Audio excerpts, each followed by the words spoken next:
Hello, नमस्कार सभी को। सबसे पहले तो मैं स्वागत करती हूँ अपने YouTube channel education with Pramjeet Sandhu.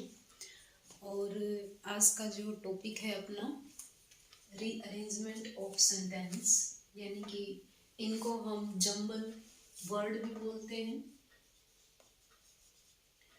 Jumble word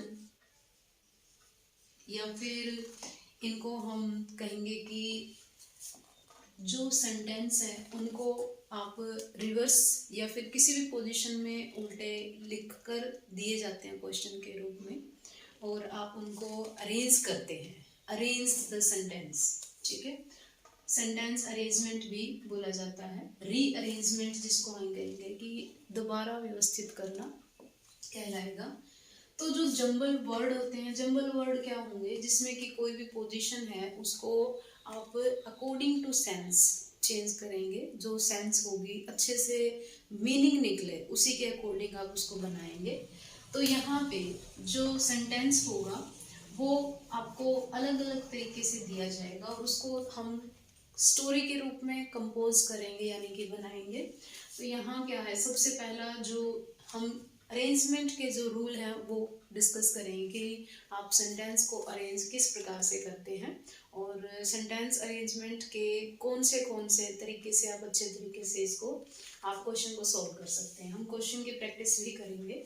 तो सबसे पहला है कि स्टोरी कंपोजिशन। जब आप कोई भी स्टोरी सुनाते हैं तो उसका पास्ट होगा, ठीक है, या तो वो पास्ट में होगी या फिर प्रेजेंट होगा या फिर फ्यूचर होगा। जिसमें कि सबसे पहला जो पॉइंट है, अगर आपको सेंटेंस दिखे पास्ट टेंस में, तो पहला जो सेंटेंस होगा वो आपका अरेंजमेंट में आएगा। पहला फर्स्ट प्रेफरेंस आप पास्ट को देंगे। उसके बाद अगर प्रेजेंट के बारे में बोला गया है तो सेकंड प्रेफरेंस आएगी प्रेजेंट के टेंस की, और थर्ड प्रेफरेंस आएगी फ्यूचर टेंस की। तो स्टोरी जो बनाई जाएगी, कंपोजिशन जो की जाएगी, जैसे कहानी के रूप में, ठीक है। इसमें मेनली जैसे वर्ड यूज करते हैं once there was a crow, ठीक है। तो यहाँ पे जो पहला जो सेंटेंस होगा पास्ट में लिया जाएगा, उसके बाद प्रेजेंट, उसके बाद फ्यूचर। फिर अगर कहें हम कि इसमें जो कोई भी इंट्रोडक्शन है, किसी का इंट्रोडक्शन दिया गया सेंटेंस में, उसको हम फर्स्ट नंबर पे रखेंगे। उसको हम कहाँ रखेंगे, फर्स्ट नंबर पे। उसकी फिर डिटेल, पहले इंट्रोडक्शन होता है, कोई भी ऑब्जेक्ट है, कोई भी पर्सन है, अपना पहले इंट्रोडक्शन देता है और उसके बाद उसकी डिटेल को मेंशन किया जाएगा। तो यहाँ पे क्या होगा, डिटेल्स होगी। और अगर उसके अंदर कुछ प्रॉब्लम है तो प्रॉब्लम को डिस्कस किया जाएगा पहले। हम डिटेल्स के बाद, मान लो कोई आदमी है, वो अपना इंट्रोडक्शन दे रहा है और किसी फंक्शन को परफॉर्म कर रहा है, ऑपरेशन को परफॉर्म कर रहा है, तो वो क्या होगा, पहले प्रॉब्लम को डिनोट करेगा कि किस प्रकार की प्रॉब्लम है, कैसे उसको सॉल्यूशंस किया जाए, कैसे उसका सोल्व किया जाए। तो फोर्थ नंबर पे आपका सॉल्यूशन होगा। और लास्ट में उस प्रॉब्लम का जो सॉल्यूशन दिया जाएगा उसका कंक्लूजन दिया जाएगा, जिसको हम निष्कर्ष कहते हैं। लास्ट में निष्कर्ष होगा। यानी कि अरेंजमेंट हम कहेंगे कि रीडिंग स्किल पे डिपेंड करता है। रीडिंग जो स्किल है जिसमें आपका यूज़ किया जाता है, अगर हम इंग्लिश पेडागोजी पढ़ते हैं तो उसमें रीडिंग स्किल बहुत ही मायने रखता है। एक क्वेश्चन जरूर आता है, चाहे किसी भी एग्ज़ाम में आप देख लीजिए, चाहे एसएससी है, चाहे सीईटी है, चाहे आपका स्टेट है, किसी भी एग्ज़ाम में देख लीजिए, तो वहाँ पे इंग्लिश में रीअरेंजमेंट सेंटेंस डिपेंड करता है आपके रीडिंग स्किल पे, ठीक है। तो यहाँ पे हम करेंगे कि जो हम स्टोरी बना रहे हैं वो कैसे आप उसको इमेजिनेशन कर सकते हैं, कल्पना कर सकते हैं कि आपका पहला सेंटेंस कैसा हो सकता है। तो कुछ ट्रिक है, कुछ ध्यान रखने की बातें हैं, कुछ रूल हैं कि आप अगर ये करेंगे तो आपका जो सेंटेंस अरेंजमेंट है सही होगा। फिर आ जाता है आपका एक्शन और रिजल्ट। कोई भी सेंटेंस है, अगर पहले एक्शन दिया हुआ है, कोई काम दिया हुआ है, उसके बाद रिजल्ट है, तो आप इसको प्रेफरेंस देंगे फर्स्ट, एक्शन को फर्स्ट प्रेफरेंस देंगे, और उसके बाद क्या होगा, रिजल्ट को प्रेफरेंस देंगे। सेकंड नंबर पे क्या आएगा, रिजल्ट आएगा। उसके बाद फुल फॉर्म है, अगर मान लो कोई फुल फॉर्म दे रखी है तो फुल फॉर्म को आप पहले नंबर पे लिखेंगे और उसके बाद शॉर्ट फॉर्म को लिखेंगे, तो अरेंजमेंट होगा। फिर है अगर मान लो जर्नल टू पर्टिकुलर, जर्नल क्या होता है, सामान्य, कोई सेंस है, सामान्य है, जर्नल टू स्पेसिफिक पर्टिकुलर। अब आपने क्या किया कि कोई वर्ड हमने लिख दिया, कोई भी रूल लिख दिया, जैसे कि हमने लिख दिया A square plus B square plus 2ab, ये क्या है, जनरल रूल है, ये सभी स्टेटमेंट पे अप्लाई होगा। ठीक है, इसकी जगह अगर हम स्टेटमेंट यहाँ लिखें, इसकी जगह हम मान लो यहाँ 5 लिख दें, ए की वैल्यू, बी की वैल्यू मान लो हमने 6 लिख दिया और मल्टीप्लाई करवा दिया। ठीक है, तो ये आपका क्या होगा, पर्टिकुलर होगा। ठीक है, तो यानी कि कोई स्टेटमेंट है, जनरल है, तो उसको पर्टिकुलर की तरफ लेके जाएंगे। एक सभी के लिए अप्लाई होगा, वो जनरल माना जाता है, किसी व्यक्तिगत के लिए अप्लाई हो उसको हम पर्टिकुलर कहेंगे। तो ध्यान रखने की बात, अगर किसी ऑब्जेक्ट का जो डिटेल है मेंशन की गई है कि वो जनरल है, सभी के लिए यूजफुल है, तो वो जनरल की कैटेगरी में काउंट होगा। इसको हम फर्स्ट प्रेफरेंस देंगे और पर्टिकुलर को सेकंड प्रेफरेंस देंगे अगर सेंटेंस में आता है तो। ये आपका रीअरेंजमेंट का ओवरव्यू है। इसके कुछ और रूल भी हैं जो कि मेंशन करते हैं कि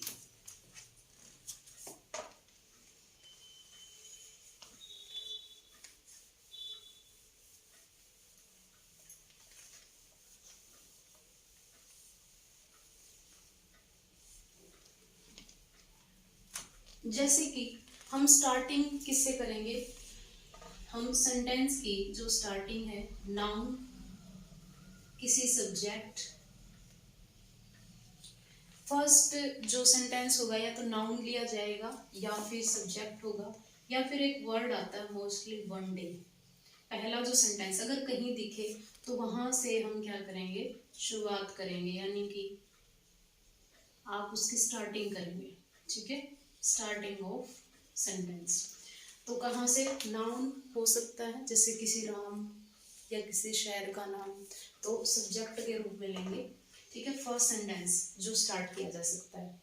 अगर कहें कि आपका लेवल क्या होगा, लेवल क्या होगा, लेवल अप डाउन होगा, लेवल अप टू डाउन होगा, यानी कि जो सेंटेंस लिखा जाएगा, पहला जो सेंटेंस है, मान लो कोई स्टेटमेंट है, ठीक है, जैसे मैंने कोई भी सेंटेंस लिखा तो वो आपका पहले जो आएगा प्रेफरेंस बिल्कुल टॉप से शुरू होगा और लास्ट में उसका डाउन लेवल लिखा जाएगा, यानी कि सीरीज में लिखा जाएगा। अभी मैंने बताया था कि सबसे पहले इंट्रोडक्शन होगा, डिटेल होगी, problem, solution and then conclusion, इसीलिए लेवल किस तरह होगा, अप टू डाउन लिखा जाएगा।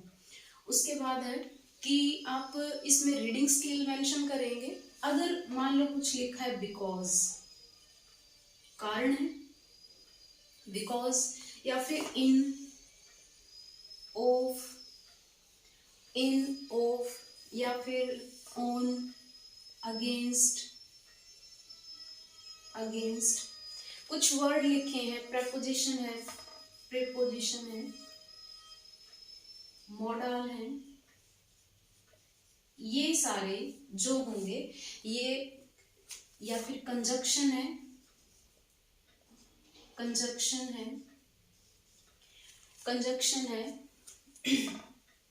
तो इसका जो यूज है स्टार्टिंग में नहीं होगा, यानी कि इनका यूज हम स्टार्टिंग में नहीं करेंगे। कहने का मतलब मिड में कर सकते हैं लेकिन स्टार्टिंग में इनका यूज नहीं होगा। चाहे आप बिकॉज लिखते हैं तो बिकॉज क्या है, कोई कारण होगा तभी उसके बाद बिकॉज, क्योंकि वर्ड लिया गया है। ठीक है, I am not playing because I am ill. ठीक है, तो पहले उसका रीजन बताया जाएगा, उसके बाद उसका कंक्लूजन बताया जाएगा। तो ये बिल्कुल भी नहीं होगा स्टार्टिंग में। कुछ इंट्रोडक्टरी सेंटेंस हैं। इंट्रोडक्टरी सेंटेंस कैसे होते हैं, जैसे कि इंट्रोडक्टरी सेंटेंस में क्या होगा, जिसमें कि इंट्रोडक्शन दिया जाएगा। इंट्रोडक्टरी सेंटेंस में जैसे हम लिखते हैं वंस, बिल्कुल स्टार्टिंग में वन डे, वंस लिखा जाता है। या फिर कुछ वर्ड आते हैं जैसे कि several year ago, several year ago, ठीक है, सेवरल ईयर एगो, या फिर 200 ईयर बैक, 200 ईयर बैक, पीछे जो पास्ट है ये बिल्कुल स्टार्टिंग में लिखा जाएगा 200 ईयर बैक, ठीक है। पहले तो कुछ वर्ड हैं वो इंट्रोडक्टरी सेंटेंस के रूप में होगा, जैसे कि हम फर्स्ट नंबर पे प्रेफरेंस देंगे। अब कुछ अटेंशंस होंगी, जैसे कि हम इंडिपेंडेंट सेंटेंस लिखते हैं, इसमें आप यूज करते हैं कि कोई भी पॉइंट है उस सेंटेंस को कंप्लीट करने के लिए आप सबसे पहले क्या यूज करते हैं, जैसे कि हम कहेंगे कि पेयर बनाने हैं। पेयर किसके बनेंगे, पेयर बनाओ किसके। अब जैसे कि यूज किया जाता है नॉट ओनली बट आल्सो, ठीक है, नॉट ओनली बट आल्सो, ठीक है। ये कुछ पेयर होते हैं, जैसे कि हम कहें कि कोई भी as soon as, as soon as, as soon as, as so as, as so as, ये पेयर होते हैं। तो इनका भी ध्यान रखना है कि जहां पेयर बनेगा नॉट ओनली का जो सेंटेंस होगा वो पहले लिखा जाएगा और बट आल्सो का जो सेंटेंस है वो बाद में लिखा जाएगा। ऐसे ही एज सो एज, यानी एज सुन एज में अगर बीच में सुन है तो अलग अलग सेंटेंस में लिखा है तो उसको मेंशन करेंगे। उसके बाद है अगर हम कहेंगे स्टार्टिंग आर्टिकल से होती है, नेक्स्ट अगर हम पढ़ें तो इसकी जो स्टार्टिंग है वो क्या होगी, जैसे कि ए दिया है आर्टिकल, एन दिया है, या फिर हम कहेंगे कि नाउ डेज दिया है, now days, beginning, beginning, beginning है, बिगनिंग, या फिर हम इसको इंट्रोडक्टरी के रूप में लिखेंगे, यानी स्टार्टिंग में लिखा जाएगा। और कोई भी इंट्रोडक्शन अगर देते हैं तो यहाँ पे नाउ वंस का भी यूज किया जाता है, नाउ वंस, जैसे हम लिखते हैं ना there once there was a king, ठीक है, लिखा जाता है sentence once there was a king. तो ये क्या है आपका इंट्रोडक्टरी सेंटेंस के रूप में यूज किया जाएगा। और अब जैसे कि हम कोई डिस्कस करते हैं, आउटलाइन मैच करनी है, टाइप ऑफ स्टोरी, कोई आउटलाइन है, यानी कि आपने एक फ्रेमवर्क बना दिया, एक ग्राफ बना दिया, लॉजिकल स्ट्रक्चर है वो मैच करना है, आउटलाइन मैच करनी है, ठीक है, कोई लॉजिक है, लॉजिक बात है, कोई रीजन है, उसको मैच करना है। और हम कहेंगे स्ट्रक्चर बेस होना चाहिए, कोई स्ट्रक्चर है, सेंटेंस स्ट्रक्चर भी हो सकता है, ठीक है, या फिर आपकी कोई भी स्टोरी हो सकती है, पोएम हो सकती है, तो ये भी मैच करना है कि आपकी फर्स्ट लाइन आपकी सेकंड लाइन से रिलेटेड है या नहीं है, सेकंड लाइन थर्ड से रिलेटेड है या नहीं है। तो लॉजिक होना चाहिए, रीजन होना चाहिए, कोई जैसे कि हम कोई भी ऑर्डर लिखते हैं सेंटेंस का तो उसमें मैच होना चाहिए, कोई स्ट्रक्चर है, जैसे कि हमने बताया कि पास्ट सेंटेंस है, पास्ट में क्या होगा, पहले वर्ड यूज किया जाता है, जैसे कि आप कोई भी सेंटेंस लें तो उसको स्ट्रक्चर होना चाहिए तभी वो मेंशन होगा। उसके बाद है कि हम अगर बात करें कि कंपैरिजन इंडिकेटर होते हैं कुछ, जैसे कि सिमिलरली, लाइकवाइज। अब कंपैरिजन किया जाता है, तुलना की जाती है, तुलना कैसे करेंगे, हम कंपैरिजन इंडिकेटर लिखते हैं, कंपैरिजन इंडिकेटर। कंपैरिजन इंडिकेटर कौन से होंगे, सिमिलरली, सिमिलरली का मतलब होता है समांतर, सिमिलरली, और लाइकवाइज, इसी तरीके से लाइकवाइज का भी यूज किया जाता है। और एक वर्ड आता है कॉन्ट्रास्ट, कॉन्ट्रास्ट का मतलब क्या होगा कि कॉन्ट्रास्ट में, कॉन्ट्रास्ट इंडिकेटर यूज करते हैं।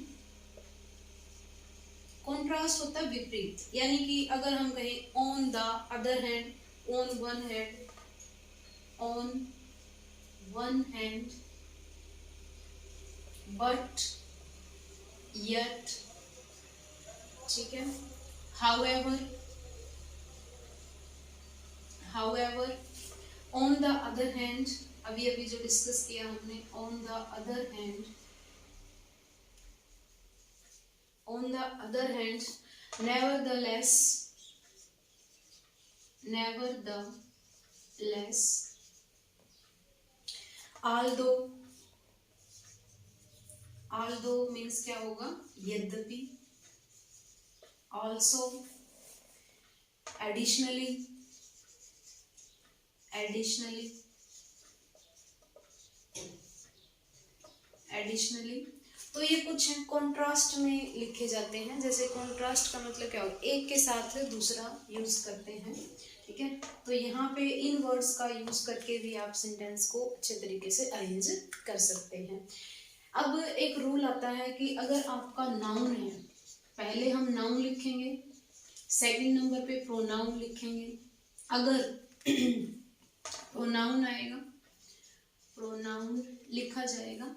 अगर आपका नाउन नहीं है तो आप उसकी जगह क्या लिखेंगे, फर्स्ट नंबर पे प्रोनाउन लिखेंगे, अगर आपका फर्स्ट सेंटेंस नहीं है।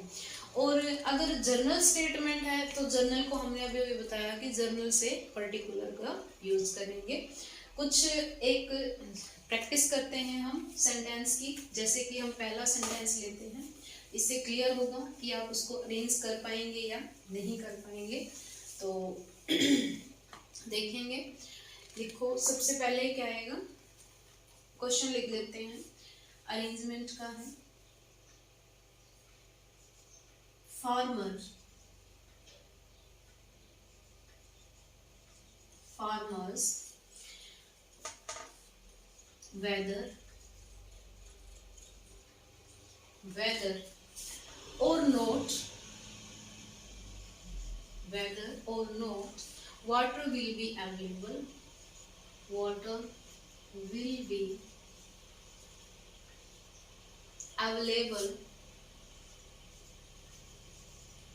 available, land, land use plants only,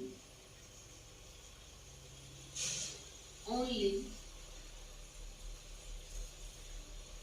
only, can prepare, can prepare after, can prepare alternative, can prepare alternative, alternative। Fourth है इसमें, if they know, if they know, if they know in advance, in advance।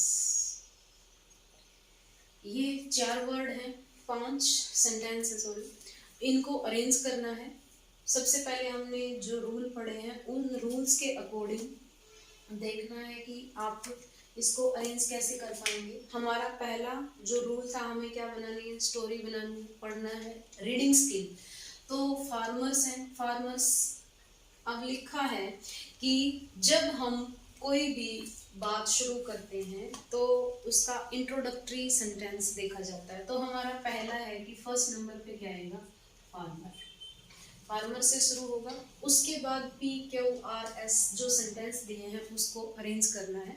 और वो arrangement क्या होगा, अब जैसे कि हमने कहा कि जो सेंटेंस थे, जो भी हम कहेंगे कि अरेंजमेंट था, वो किस तरीके से इसमें किया जाएगा।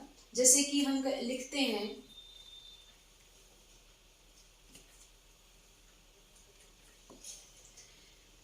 हम कोई भी कंडीशन लिखते हैं तो उसमें इफ का पेयर बनेगा किसके साथ, अगर कोई सेंटेंस लिखते हैं तो V1 आपका वर्ड आता है, ठीक है, प्लस कोई सेंटेंस है, अगर विल बी है, विल बी उसका पेयर बनता है, ठीक है, अरेंजमेंट में। तो यहाँ कंडीशन हमारी क्या है, if they know in advance, if they know in advance. अब पता है कि वर्ब की फर्स्ट फॉर्म के साथ ये विल बी का जो सेंटेंस है वो इकट्ठा आएगा। ठीक है, तो कहने का मतलब क्या है कि हमारा जो एस है वो पहले लिखा जाएगा क्योंकि इसमें V1 है, और विल बी जो है ये आपका एस के बाद लिखा जाएगा क्योंकि इसमें विल बी है। एक रूल बनता है अपना, जब हम कोई भी सेंटेंस स्ट्रक्चर पढ़ते हैं तो उसमें कंडीशन लिखी जाती है कि किसके साथ कंडीशन बेस में हम V1 का पेयर किसके साथ बनेगा। प्रेजेंट इंडेफिनिट है और विल बी आपका फ्यूचर जो सेंटेंस है उसके लिए यूज करते हैं। अब हमारा फार्मर्स, अब ये पता चल गया कि एस के बाद क्या आएगा, ई आएगा। ये हमारा अरेंजमेंट होगा।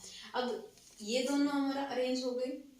उसके बाद देखेंगे कि land use plans only can prepare alternative. अब हम पढ़ते हैं कि फार्मर्स लैंड, ये तो मेंशन नहीं होता, कोई भी लॉजिक नहीं बनता। हाँ, ये होता है कि फार्मर्स ने प्रिपेयर कर सकते थे अल्टरनेटिव। अल्टरनेटिव होता है विकल्प के रूप में। तो फार्मर्स ने क्या किया, कर सकते थे अल्टरनेटिव, क्या कि आप alternative land use plans only, कि अल्टरनेटिव क्या था, विकल्प था किसके लिए, लैंड को यूज करना, प्लान्स ओनली कि केवल क्या करना था, इफ दे नो यदि वो जानते, whether not water will be available. तो एक स्टोरी बन गई कि फार्मर्स हैं वो प्रिपेयर कर सकते थे लैंड को, और उनका जो प्लान था अगर वो जानते कि एडवांस में अवेलेबल नहीं होगा तो पहले से ही उसके पास एक विकल्प होता, उस तरीके से उसको प्रिपेयर किया जा सकता था। तो हमारा फर्स्ट जो है वो आएगा फार्मर्स आएगा यहाँ पे, फार्मर्स। उसके बाद हम लिखेंगे आर, फार्मर्स कैन प्रिपेयर, ठीक है, आर ये वाला सेंटेंस होगा। उसके बाद लिखेंगे हम लैंड यूज प्लान क्यू, और फिर बताया कि कंडीशन क्या थी, if they know, land use only if they know, केवल तभी यूज कर सकते थे यदि वो जानते, they know in advance, advance में जानते, तो वेदर और नोट, या तो यूज करना है या नहीं करना, water available will be available होगा या फिर नहीं होगा। तो आपका अरेंजमेंट सही अरेंजमेंट ये माना जाएगा, आंसर ये आएगा। तो कुछ रूल्स होते हैं सेंटेंस अरेंजमेंट के और जो मैंने बताए हैं, ये एक क्वेश्चन है जो मैंने आपको डिस्कस किया, ऐसे ऐसे बहुत सारी प्रैक्टिस है वो करेंगे हम। और इसमें अगर कोई भी जो रूल लिखवाया है उसको फॉलो करके आप सेंटेंस अरेंजमेंट करते हैं तो श्योर है कि आप अच्छे से अपना जो क्वेश्चन है उसको अच्छे से कर सकेंगे, अरेंज कर सकेंगे और अपने आंसर तक पहुंच पाएंगे। तो ये कुछ रूल्स लिखवाए हैं, तो अगले जो क्लास में होगी इसकी एक प्रैक्टिस होगी, कुछ रूल्स भी हैं उनको हम डिस्कस करेंगे। तो आज का जो टॉपिक था अपना रीअरेंजमेंट ऑफ सेंटेंस, इसको आप लास्ट तक देखिए, समझ में ना आए तो आप कमेंट करें, दोबारा समझाने की भी कोशिश करें। क्लास में जो चल रहा है टॉपिक, उसके अलावा जो भी आप इंटरेस्टेड हैं मैसेज कर सकते हैं, कमेंट कर सकते हैं, लाइक कर सकते हैं, शेयर कर सकते हैं। और ये जो सीरीज़ थी बीच में नहीं हो पाई कुछ रीज़न के कारण, तो कोशिश करेंगे कि कंटिन्यू हो। और आज के लिए इतना ही। Thank you so much, have a nice day.